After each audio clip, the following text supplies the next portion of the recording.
Is this accurate reporting about China tech, or is there something fishy going on?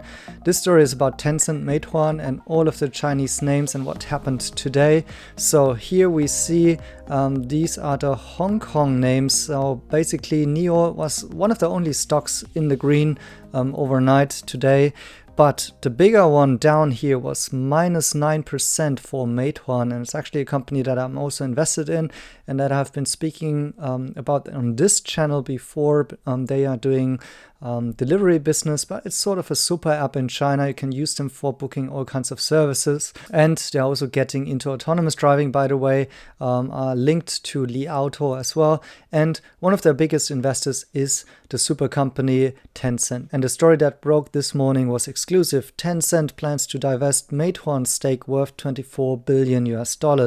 And well, it's not the first time that Tencent would kind of sell off some shares. So, well, that might be credible, but it would be a rather large stake in Meituan. Of course, you can connect this to all sorts of things like the tech crackdown. Meituan is in a sense also some sort of monopoly and thereby targeted by the regulators. It's only competing with Ele.me, which is kind of the Alibaba-backed food delivery as well.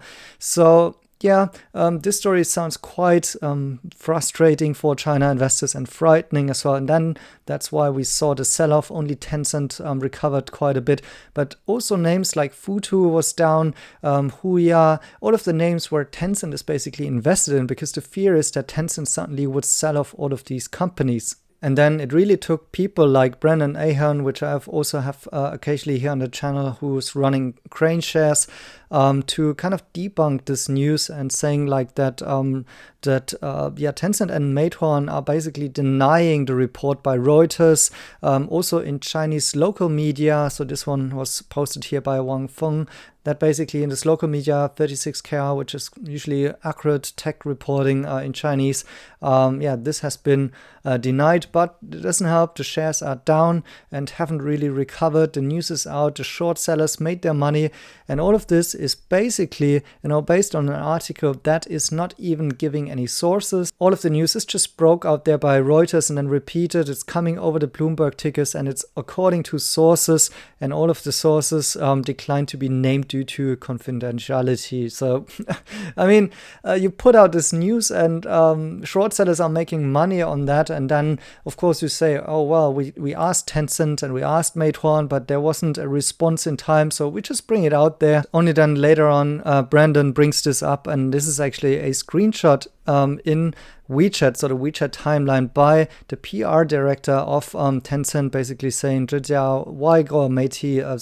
like the foreign media, they haven't done this for the first time. They are bringing out some false information, and you see him smiling about this article about his company and the stakes they're taken in. And so, it's not something out of this world and unrealistic that Tencent at some point in time may, divest of some of those holdings and startups that they're investing in. Tencent is one of the biggest investors out there in Chinese names and even internationally, even in Germany.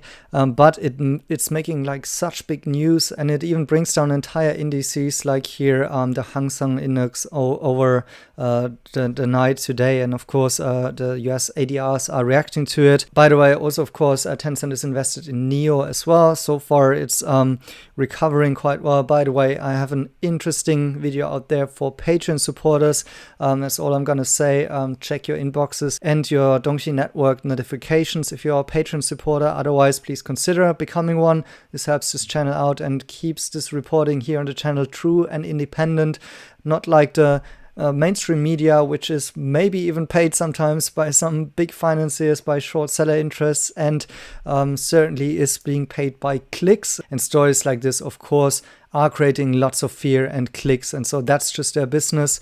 You let me know down in the comments whether you think that's ethical reporting, that's accurate reporting. Do you think it's cool that they're doing it like this? Well, I mean, I'm not saying you can't do it like this, but to me it certainly has a kind of a certain taste, and I'm not sure if I still continue to trust media outlets like Bloomberg, like the Wall Street Journal, and even Reuters right now, if they keep on spreading information about China like this. So that's it. Thank you guys for watching. Please smash a like, and then see you in the next one.